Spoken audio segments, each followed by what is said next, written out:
God's morning, Philippine time zone, 1:12 a.m. Barangay Talisayan, Zamboanga City, Philippines, 7,000. Recorded by Jane Diva Precious.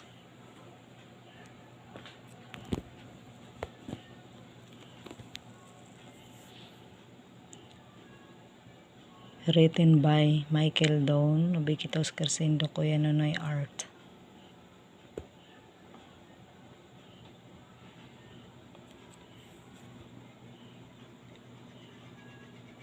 Incidental Tracer. The whereabouts of the lost Ark of the Covenant. When the Holy Temple was destroyed during the fall of Jerusalem, it is interesting to know what happened to the Ark of the Covenant, which according to records in the Holy Bible, the last known place where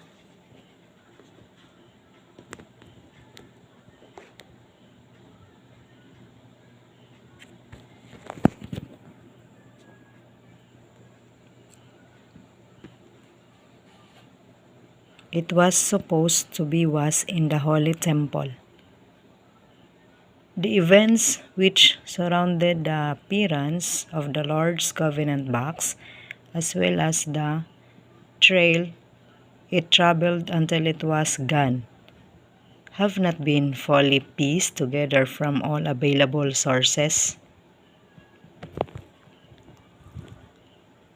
Significant stages in the recorded travel taken by the Covenant box must be given.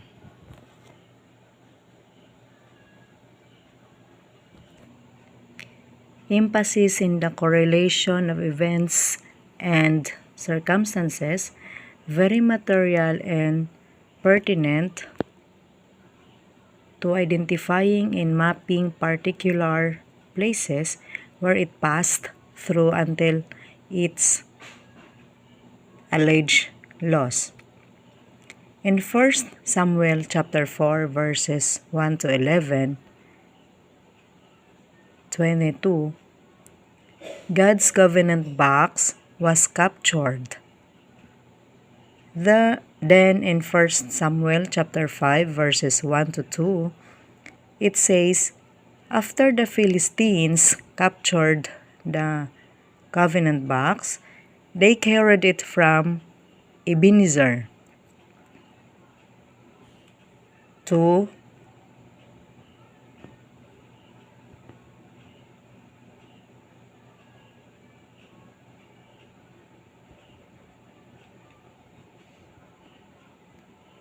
their city of Ashdod. They took it into the temple of their god Dagon.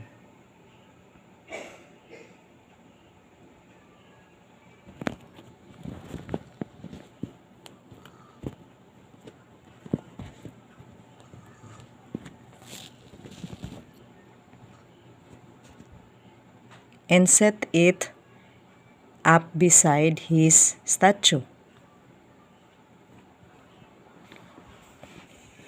1 Samuel chapter 6 verses 1 to 2 continues with, after the Lord's covenant box had been in Philistia for 7 months, the people called the priest and the magicians and asked, what shall we do with the covenant box of the Lord? If we send it back where it belongs, what shall we send it with? In 1 Samuel 7, 1 to 2, so the people of Kiriath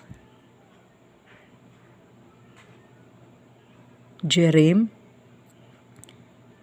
got the Lord's covenant box and took it to the house of a man called Abinadab, who lived on a hill. They consecrated his son Eleazar to be in charge of it. The covenant box of the Lord stayed in Kiriath Jearim a long time, some 20 years. During this time, the Israelites cried to the Lord for help. Now, in 2 Samuel chapter 6 verses 1 to 4, once more David called together the best soldiers in Israel, a total of 30,000 men, and led them to Bala in Judah.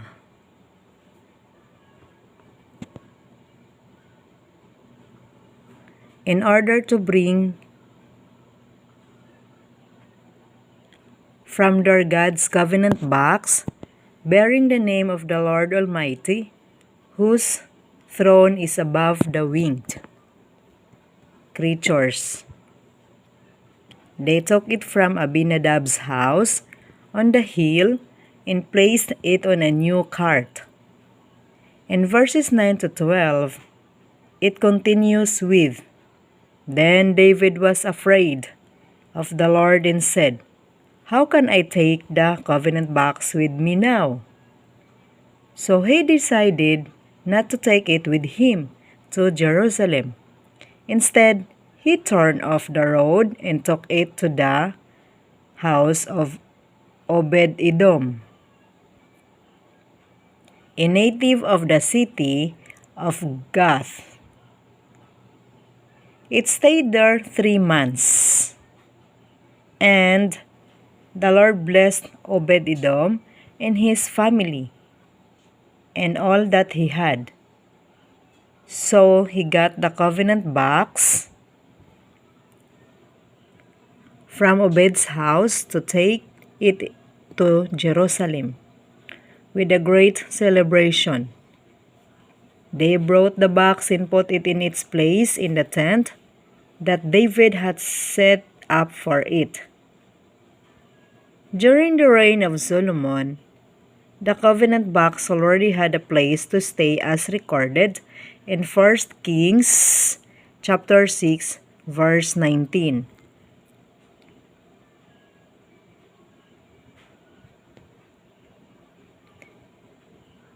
In the rear of the temple, an inner room was built, where the Lord's covenant box was to be placed.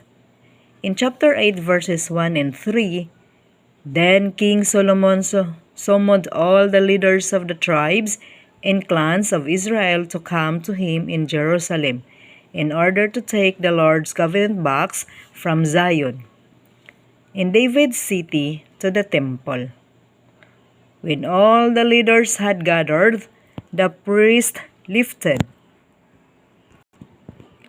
the covenant box and carried it to the temple.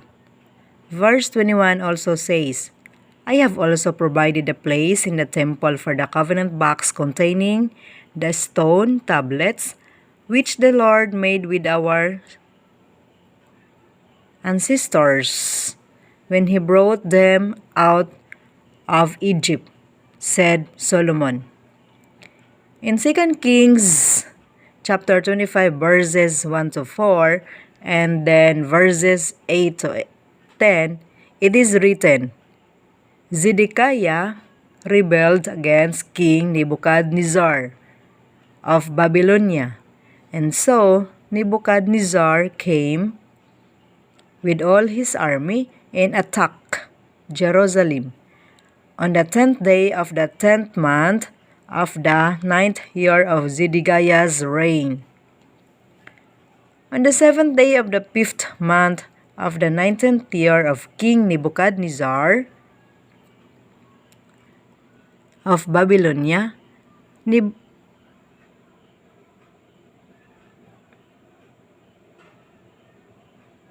Nebuzaradan, advisor to the king and commander of his army, entered Jerusalem. He burned down the temple, the place in the houses of all the important people in Jerusalem, and his soldiers tore down the city walls. Take note that it continues in verse 15,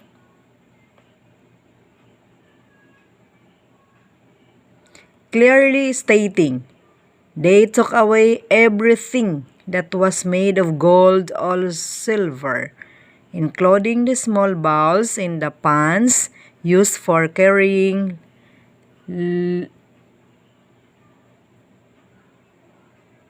live coals."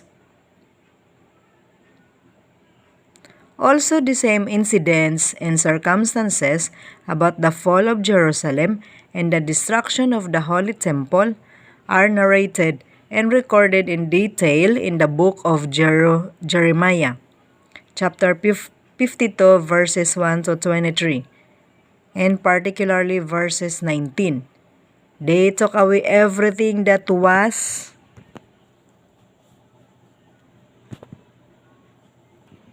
made of gold or silver. From the foregoing records in its entirety, there is no mention about the covenant box, when in fact the temple was the last place where the covenant box was placed, as far as the records in the report cited are concerned. This is only natural in the sense that prior to the fall of Jerusalem and destruction of the Holy Temple, there were responsible people among the Israelites who were in charge of the safety of the Lord's covenant box and properly acted in advance. How and where said person or persons really brought the covenant box to safety is borne out by the detailed records of the Holy Bible.